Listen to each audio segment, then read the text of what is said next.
이제 창세기 3장을 통하여 아담과 하와를 하나님께서 어떻게 사랑하시는지 그 내용을 이제 세 번에 걸쳐서 마치도록 하겠습니다.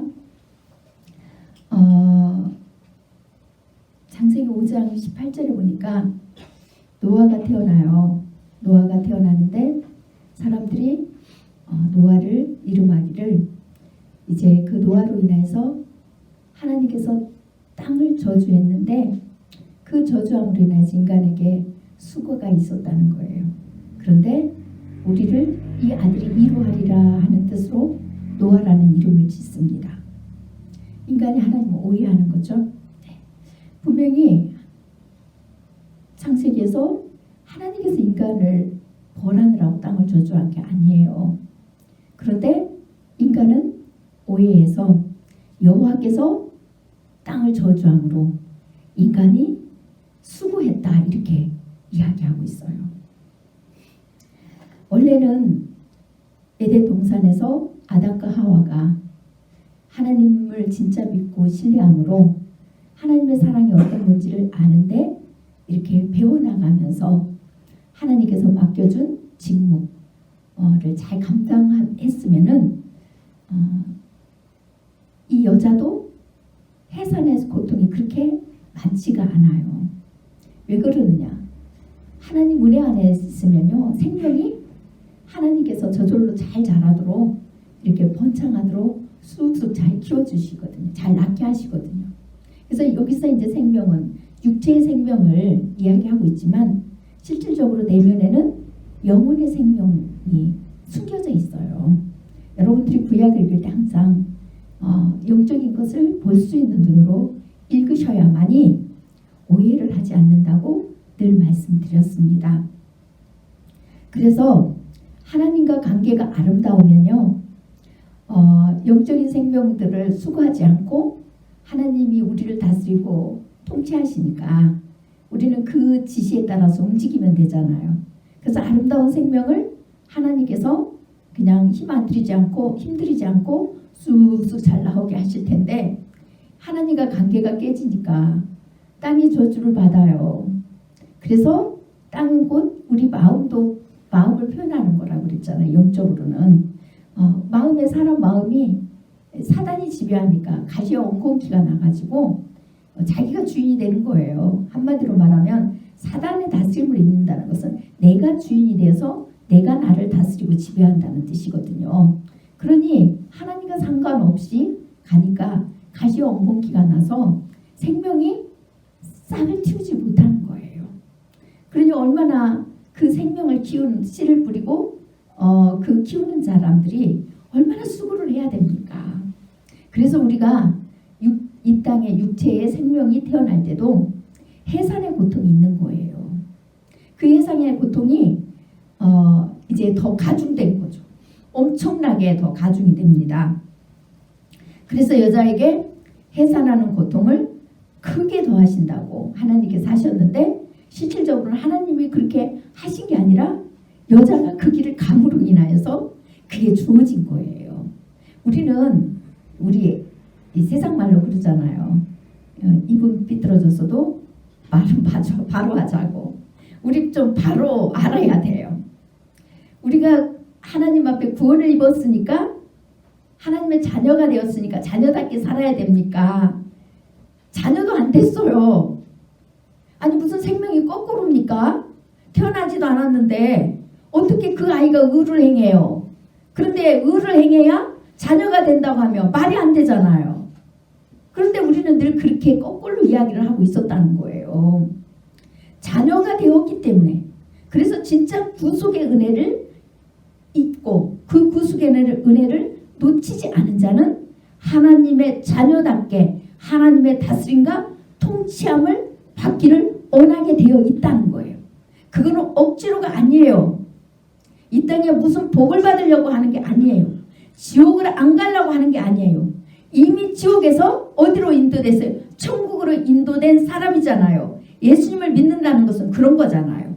그렇기 때문에 내가 지옥을 안 가려고 아니면 이 땅에 뭔가 잘 되려고 복을 누리려고가 아니라 하나님의 자녀가 되어서 지옥에서 생명으로 인도되었기 때문에 생명이 있는 자녀답게 당연히 하나님이 우리의 구세주고 아버지시기 때문에 부모이기 때문에 우리는 그 하나님의 다스림과 통치함을 기쁨으로 여기고 받아들이는 거예요.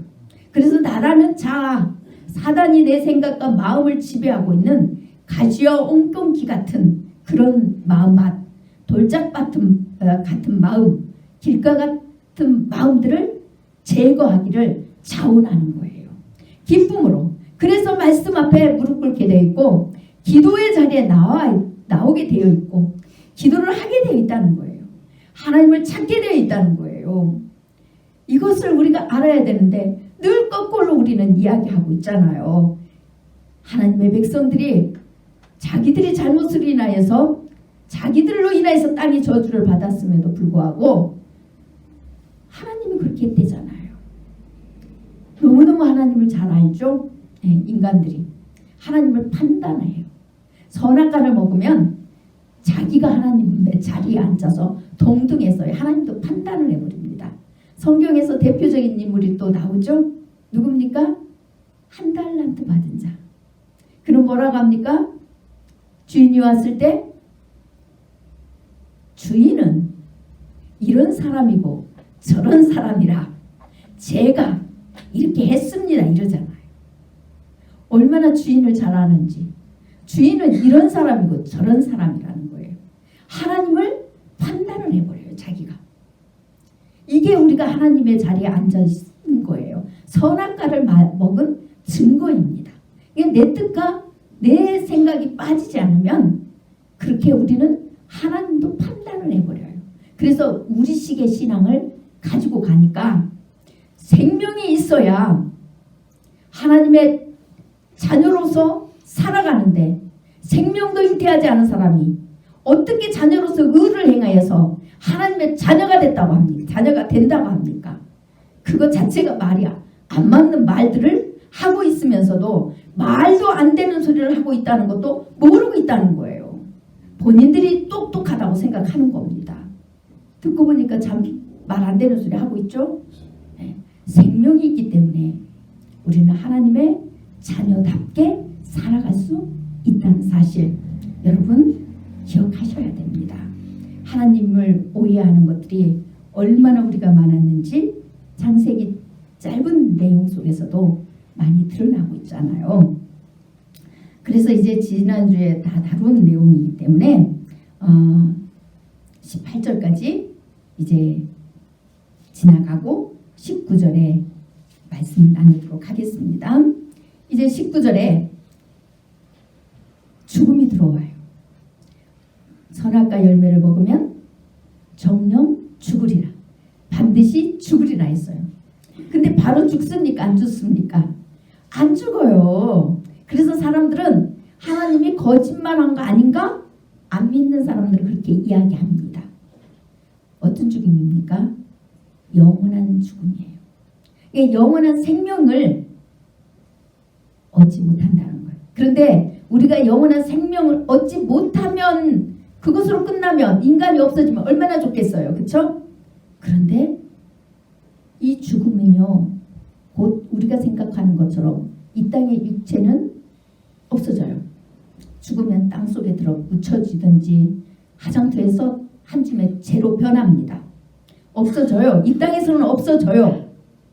그러나 인간은 하나님의 생명을 받았기 때문에 영생한다고 했잖아요. 죽지 않아요. 지옥에 간 자도 영원히 살아요.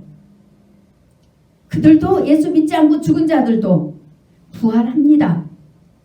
무슨 부활로요? 사망의 부활. 근데 이 사망의 부활은 이 땅에서 우리 육체가 생명이 끝났을 때 죽고 없어지는 게 아니라 이 사망이라는 단어는 영원한 형벌을 의미하는 거예요. 영원한 고통을 이야기하는 거예요. 그래서 우리 땅에 죽지 않아도 뭐라고 합니까? 너무 고통스럽고 힘들면 이 사망의 고통에서 나를 건져주소서 이렇게 이야기하잖아요. 너무 고통스럽고 힘들면 그게 사망이라는 거예요.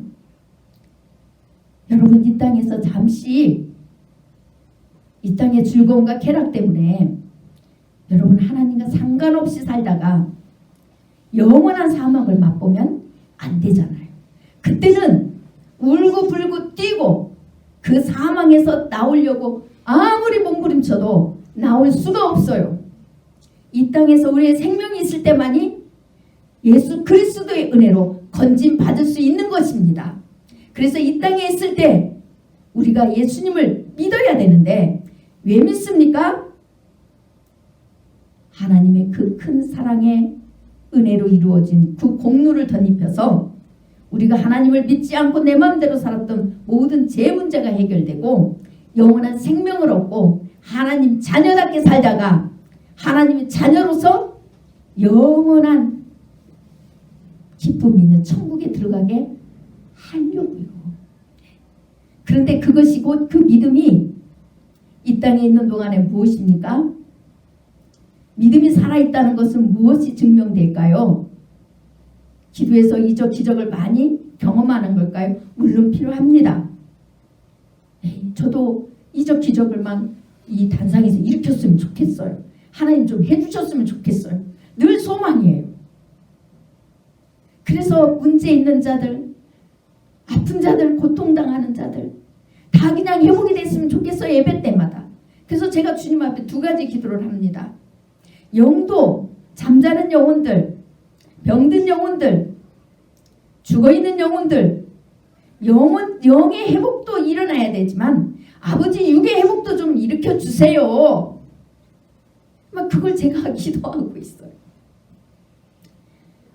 제가 할 수 있는 일이 아니잖아요. 그래서 주님 앞에 간구를 합니다. 그래서 이 땅에 힘들고 어려운 문제들이 해결되고 질병들이 치료돼서 고통이 해소되는 이것도 필요합니다. 반드시 필요해요. 그러나 우리가 진짜 예수 그리스도를 믿는다는 것은 하늘에 소망이 커지는 거예요. 그리고 그 소망이 커진다는 것은 뭡니까? 하나님의 그 십자가의 사랑을 알아가는 겁니다. 우리는 하나님을 다 알 수가 없어요. 여러분 사랑을 알면 알수록 그 사랑을 헤아릴 수가 없더라고요. 지난주에 제가 고백했지만 우리는 주님이니까 십자가의 고난을 받으셨다고 생각했는데 알아가면 알아갈수록 우리 주님은 우리 인간의 성정을 똑같이 가지고 연약함을 가지고 십자가를 지셨다는 사실을 알고는 머리로는 알았었어요. 옛날에 몰랐던 건 아니에요. 그런데 진짜 가슴으로 아니까요. 주님이 이해가 안 가요. 어떻게 그 고난의 길을 가셨을까? 우리 인간은 작은 거에도 죽겠다고 정말 그 길을 피하고 싶은 게 우리인데 우리 예수님은 어떻게 그 길을 가셨을까? 아무리 생각해도 이해가 안 되고 오히려 그 고난을 감당한 것을 생각하니까 몸소리가 나고 정말 진저리가 쳐질 정도로 그런 것을 깨닫게 되더라고요. 아, 우리는 죽었다 깨어나도 주님의 그 큰 사랑을 일평생 알아가는 것이지 다 알 수가 없는 거구나. 그거를 제가 깨달았다고 지난주에 고백을 드렸습니다. 우리는 하나님을 그 사랑을 계속 믿음이라는 것은 배워가는 거예요. 그 사랑을 알아가는 거예요. 여러분 그런데요 신기하게요. 이런 메시지는 은혜가 별로 안 돼요. 그래서 어느 분이 옛날에 제가 신학교 다닐 때 교수님 한 분이 그런 이야기를 하더라고요.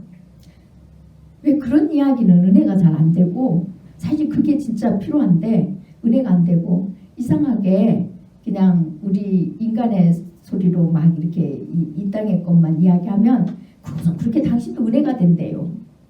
아니라고 알면서도 은혜가 된대요. 이상하게. 그게 이상하게 은혜가 된대도. 그런데 실제 그래요. 실제적으로. 우리가 주님에 대한 믿음과 소망과 그 사랑이요.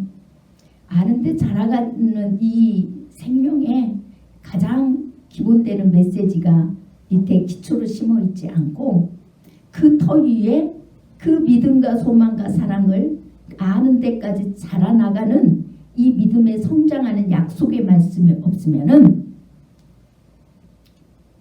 모래 위에 집을 짓는 자가 되어서 풍랑이 일고 바람이 불으면 흐트러져 버려요.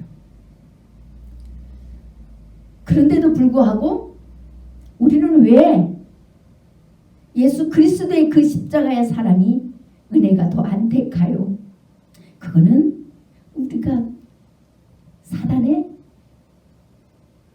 생각을 따라서 하나님의 다스림과 통치함보다도 사단이 생각을 주는 대로 우리가 좋은 대로, 우리 혼이 좋은 대로 그것을 받아들이기 때문에 그래요.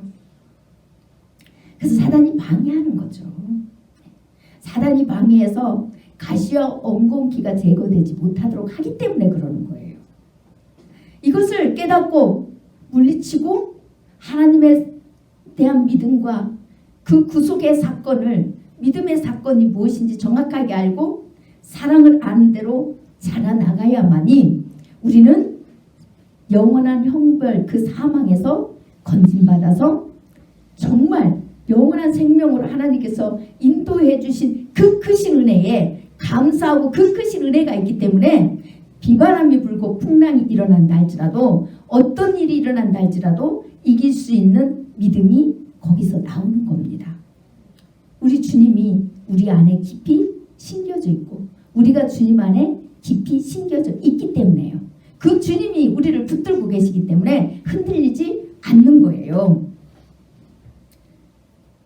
그게 곧 하나님께서 우리에게 베푸신 사랑이고, 또 선악과를 먹은 자들은 하나님의 은혜가 없으면 영원한 형벌이 주어지는 게 곧 사망입니다. 이 땅의 육체의 죽음으로 끝나는 게 아니에요. 여러분, 육체가 죽으면 끝난다고 생각하시는 분들은 이 시간 이후에는 절대 그런 생각을 하면 안 됩니다. 철저히 회개하시고 사후세계는 반드시 있다는 사실을 아셔야 돼요. 이제 아담과 하와가 육체의 생명이 이 땅에서 한시적이라는 것을 하나님께서 19절에 가르쳐 주십니다. 그것을 이렇게 이야기하고 계세요. 내가 흙으로 돌아갈 때까지 얼굴에 땀을 흘려야 먹을 것을 먹으리니 내가 그것에서 취함을 입었음이라. 너는 흙이니 흙으로 돌아갈 것이니라 하시니라. 이래 돼 있습니다. 육체의 생명은 때가 되면 죽어서 흙으로 돌아갑니다. 그런데 흙으로 돌아가기까지는 뭐가 있어야 돼요? 열심히 땀을 흘려서 수고를 해야 돼요. 이 땅에서. 그것은 누구 때문에요? 하나님이 우리를 그렇게 하셨습니까? 우리 인간이 하나님의 명을 거부함으로 말미암아 곧 하나님을 믿지 않고 신뢰하지 않고 다스림과 통치를 원하지 않아요. 곧 하나님의 그 생명을 주신 하나님 은혜를 잊어버리니까 은혜를 값싸게 여기고 버렸다는 거예요. 우리에게 주어진 생명의 은혜는 값싼 게 아니라고 늘 말씀드렸잖아요. 그걸 버려요. 그래서 하나님 은혜 안에 들어와서 다스림과 통치를 원하지 않습니다. 그것보다 우리 힘으로 우리는 살아가려고 하는 게 우리의 여러분 힘으로 아무리 노력하고 예수 살려고 발버둥 쳐보십시오. 어느 정도는 얻을 수 있어요.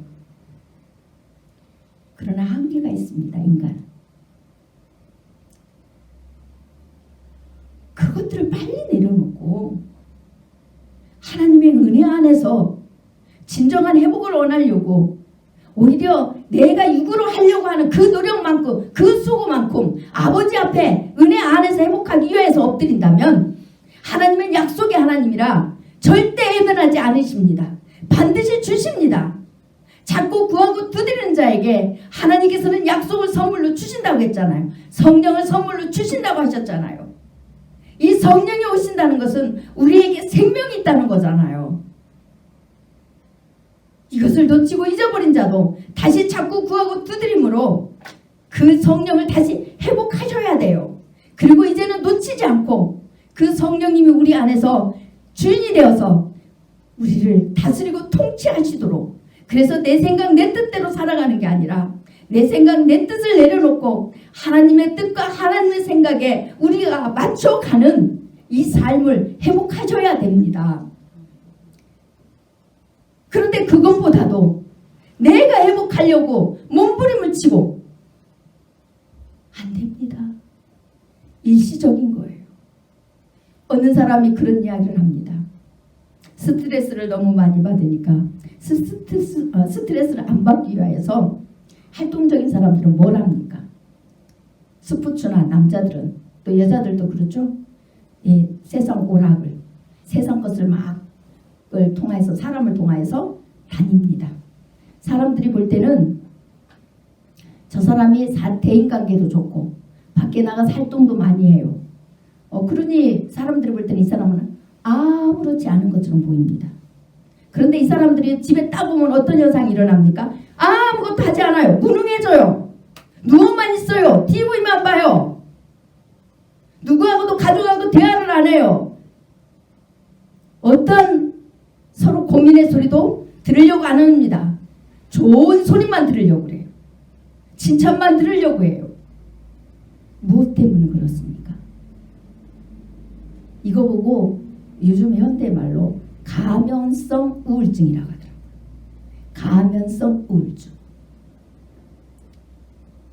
여러분들 수많은 사람이 가면성 우울증을 가지고 있으면서도 자기가 활동적으로 밖에서 활동하고 사람들하고 스포츠를 즐기고 많은 오락을 즐기면서 재밌게 놀고 하니까 이 사람은 전혀 우울증이 없고 행복한 사람, 명랑한 사람으로 아는 사람이 많이 있습니다. 자신 스스로도요. 그런데 이 사람은 왜 그런 활동을 합니까? 우울증에 안 걸리기 위해서 한다고 하는데 우울증이 이미 걸려 있는 게 그것 한다고 치료되는 건 아닙니다. 그거 할 때만 일시적이에요. 끝나고 돌아와 보세요, 여러분. 그 공허한 거 허전함. 집안에서는 불안합니다. 그래서 집에 있을 수가 없어요. 미쳐버리려고 하죠, 집에 앉아있으면. 그 안에 주님으로 채워지지 않고 내가 하기 때문에 그런 현상이 일어난 겁니다. 이게 가면성 우울증이라는 단어를 요즘에는 쓰더라고요. 그런데도 본인이 우울증 아닌 걸로 알고 착각하고 있습니다. 세상에 나가서 해소를 하니까. 가장 건강한 사람, 혼자 있을 때도 행복한 사람. 아무것도 하지 않아도 혼자 있을 때도 행복한 사람입니다. 즐거울 수 있는 사람입니다. 누구 때문에요? 주님 때문에. 슬픔이 있어도 누구 때문에 괜찮아요? 주님이 계시기 때문에. 주님 앞에 호소할 수 있는 사람입니다. 주님 앞에 털어놓을 수 있는 사람입니다. 그분이 우리의 주인이니까. 우리의 내면에 감춰진 것까지 다 아시니까요.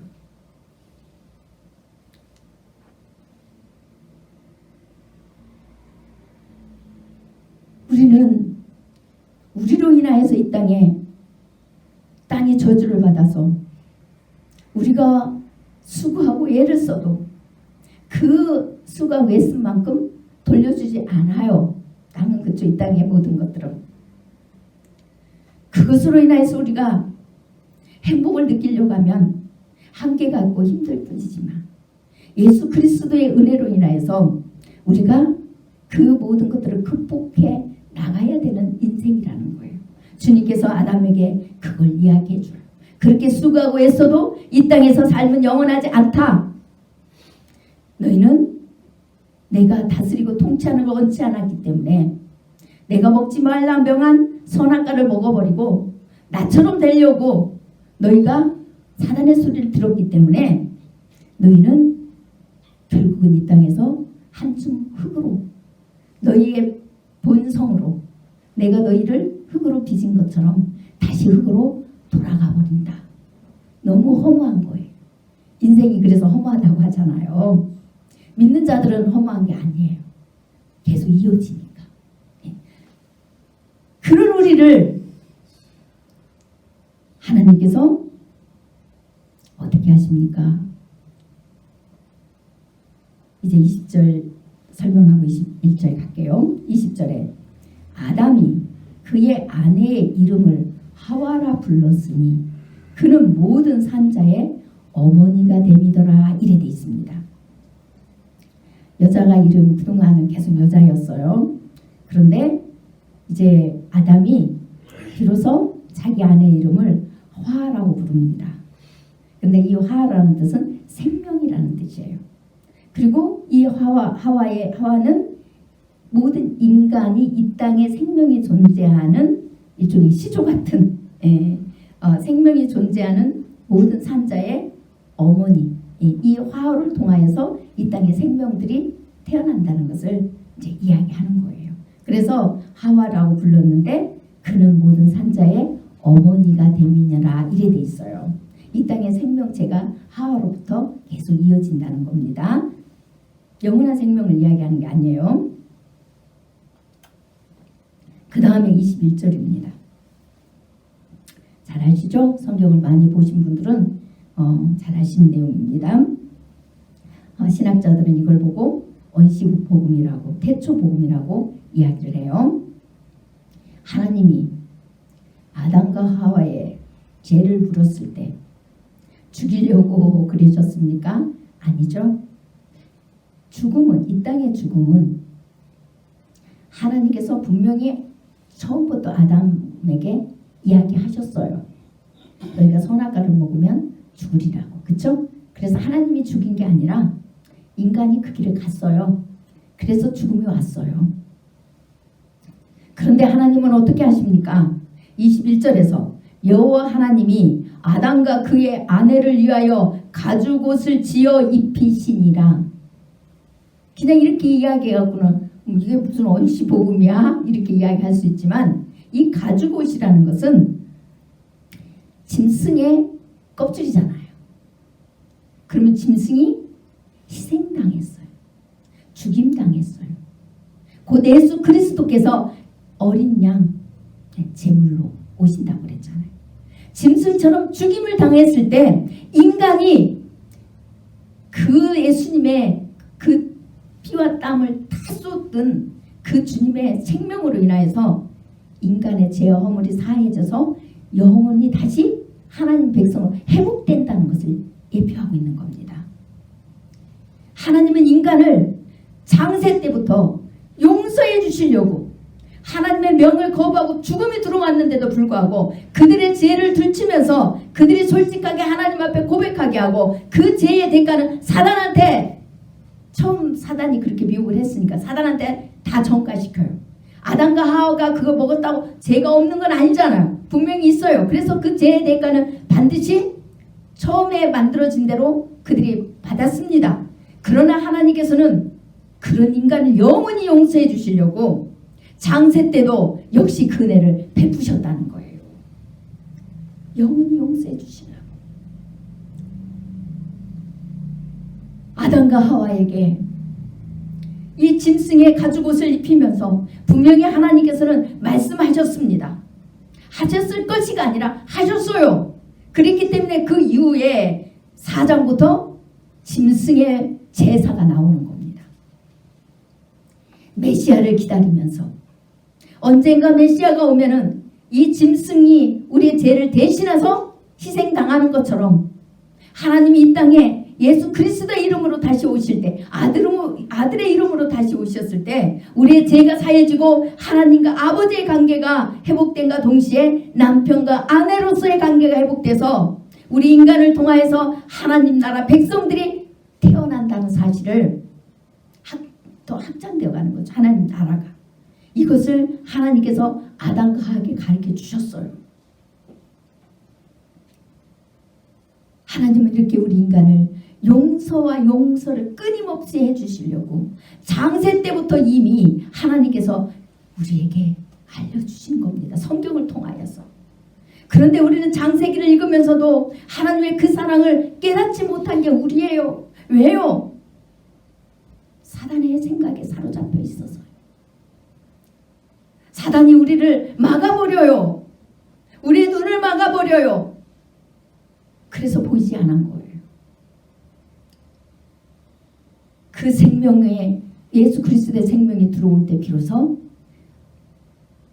뭐가 된다고? 우리는 주님의 사랑을 아는데 자라나가고 성경을 볼 때 하나님의 사랑이 보이기 시작하는 거예요. 믿음이라는 게 뭔지 보이기 시작하는 거예요. 하나님의 그 사랑을 믿는 거예요. 믿음이라는 것은 어린아이 때는 모르잖아요. 그냥 우리가 재용서함 받은 이 땅에 태어난 그 기쁨만 있잖아요.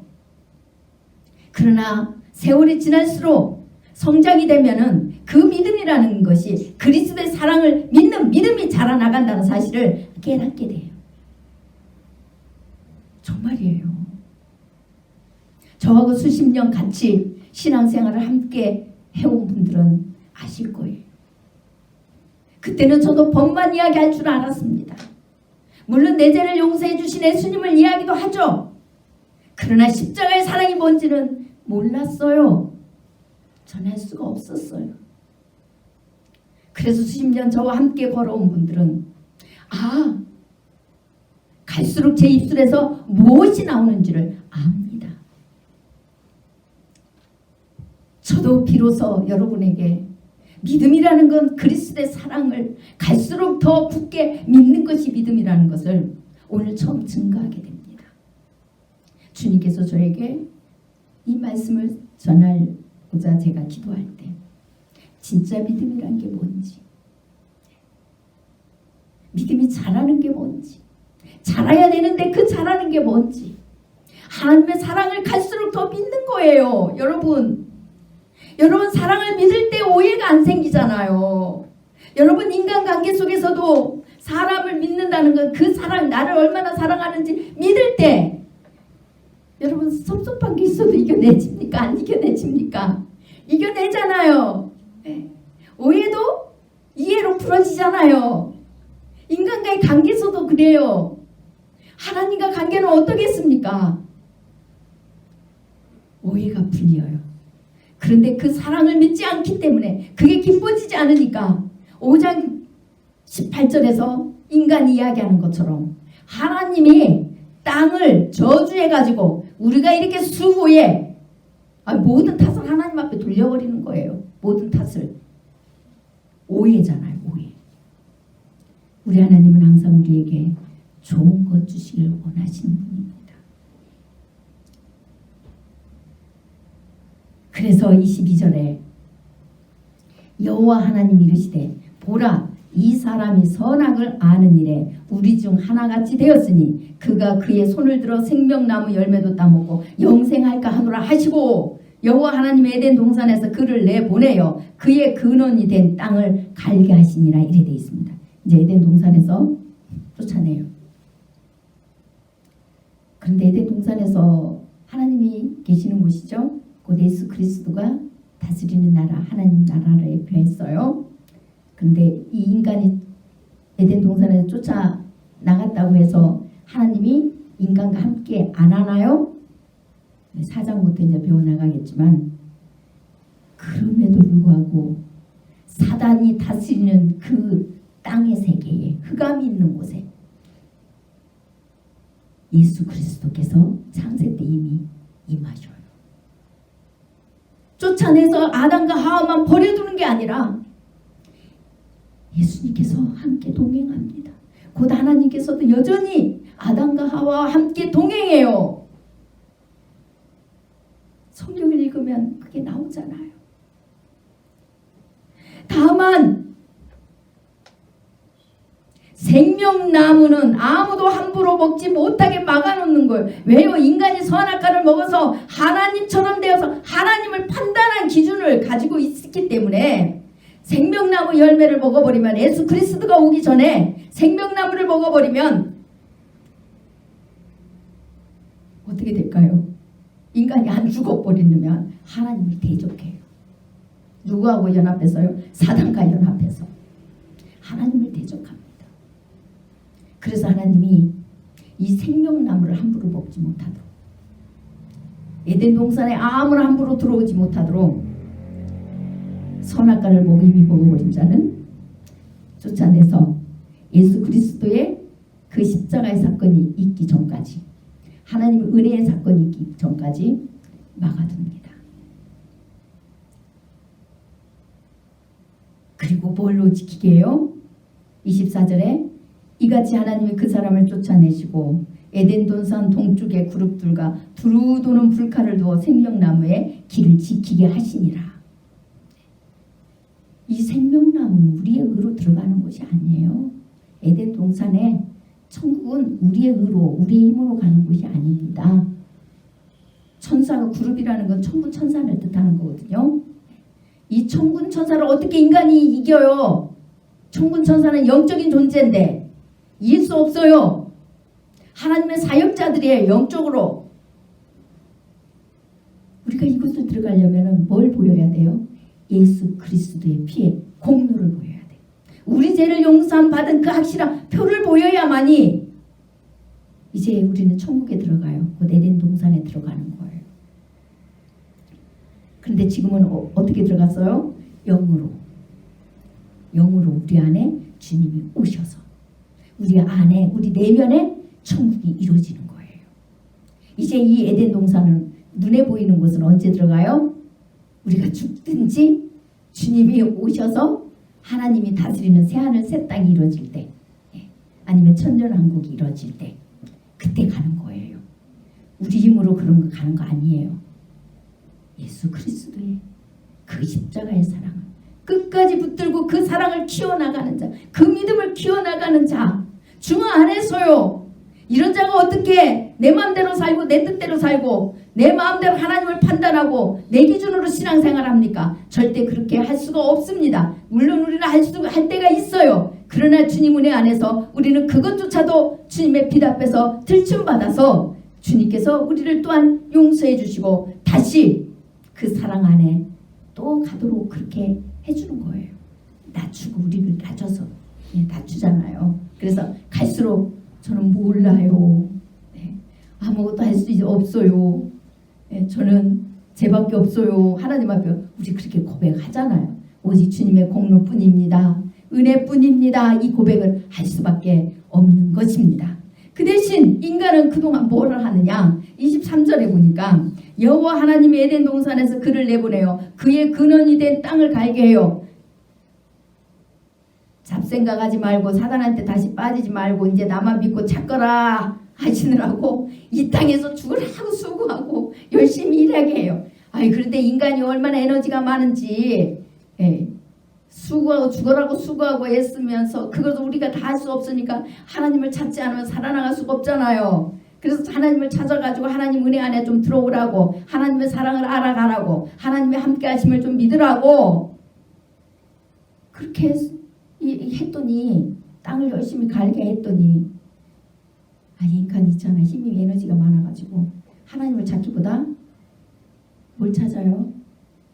내가 내 식대로 세상 방법을 더 찾고 돌아다니는 거예요. 그 수고하고 무거운 짐을 벗고 싶어서 세상적으로 쾌락을 누리고 세상 즐거움을 찾고 세상 것을 더 붙들고 앉아 있어요. 그래서 주님을 찾을 수 있는 에너지가 없습니다. 주님을 찾을 수 있는 시간도 없어요. 주님을 찾을 수 없는 돈도 없어요. 내가 더 모으고 붙들어야 돼. 더 열심히 일해서 내가 미래를 계획해야 되는데 그래서 그 돈을 쫓으라고 주님 앞에 그걸 조금 사람 좀 내려놓고 덜 벌고 주님을 찾을 시간이 없어요. 하나님의 계획은 무너져도 괜찮지만 우리 계획은 절대 무너지면 안 되거든요. 그래서 그것을 이루기 위하여서 쫓아가다 보니까 주님을 찾을 수가 없습니다.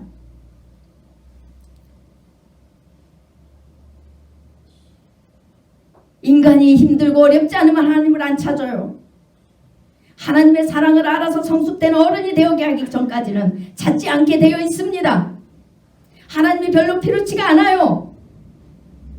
그래서 인간은 자기들로 인하여서 저주를 받은 그 땅에 쫓김당하고 그곳에서 자기가 파놓은 그 속에서 만들어놓은 그 저주의 땅에서 열심히 읽을 수밖에 없어요. 우리의 마음밭도 하나님이 거하시기 위하여서 사단이 뿌려놓은 그 선악과의 씨를 열매를 열심히 제거하기 위하여서는 하나님을 찾을 수밖에 없어요. 하나님의 은혜를 그 공로를 붙들지 않으면 안 되게 되어 있습니다. 여러분 어떻습니까? 하나님을 여러분에게 저주를 내렸다고 아직도 생각하십니까? 하나님은 여러분들을 지옥 보내려고 작정하신 분이라고 생각하십니까? 아직도 여러분들은 여러분 공로로 여러분 의로 영원한 생명에 들어간다고 생각하십니까? 하나님의 자녀가 된다고 생각하십니까? 무엇이 기초입니까? 생명이 어디로서부터 왔습니까? 하나님으로부터 오셨고 하나님은 우리에게 세상 것을 주려고 늘 준비하시는 분입니다. 인간이 하나님의 뜻을 거부했음에도 불구하고 여전히 용서해 주시기 위하여서 인간을 찾아오셔서 부르시고 인간이 하나님 앞에 솔직하기를 원하고 낮아지기를 원하시고 인간이 다시 하나님 은혜를 기억하도록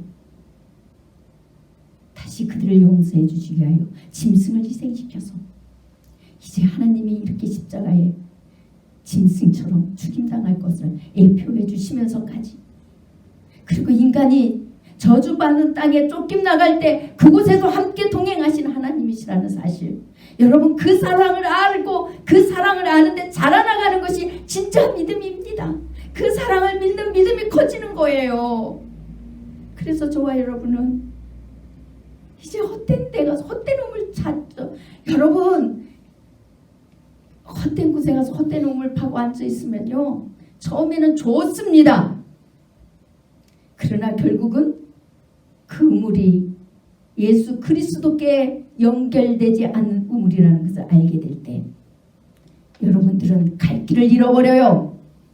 늘 말씀드리지만 비록 그때 어떻게 된다고요? 잘못된 곳으로 다 가버리는 거예요. 그래서 이제는 여러분들은 헛된 우물을 팠으면 메워버리십시오. 다시 회개하고 기본으로 돌아오세요. 늦지 않았습니다. 지금이 가장 빠를 때예요.